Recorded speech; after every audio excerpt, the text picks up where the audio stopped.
ากเจ็บที่ได้คือเจ้ามันคงเป็นไปบ่ได้ก็ค่อยเป็นเพียง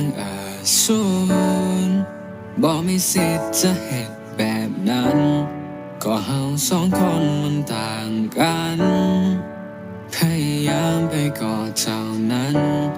มันเป็นกฎแห่งฟ้าที่เฮาสองคนต้องจำเอาไว้หันจะหักกันหลายสำได้สุดท้ายก็ต้องผิดหวังและก็ต้องยอมปล่อยวางทุกสิ่งทุกอย่างไปสุดท้ายแล้วเขาก็ยอมแพ้ให้กับความบ่เหมาะสมนี้โอ้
ค่อยหูดี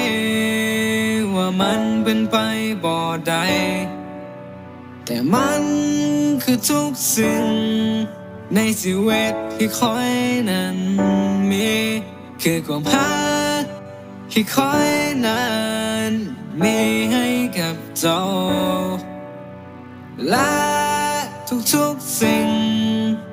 ที่เราเคยผ่านกันมามันเป็นกฎแห่งฟ้าโชคชะตาให้เขาจากกันมันบ่หยุดที่ทำเลยที่มีกฎบ้าๆแบบนี้ถึงคอยจะเป็นสูรแต่คอยก็มีหัวใจ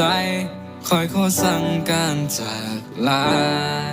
ที่โชคชะตาสร้างขึ้นเอง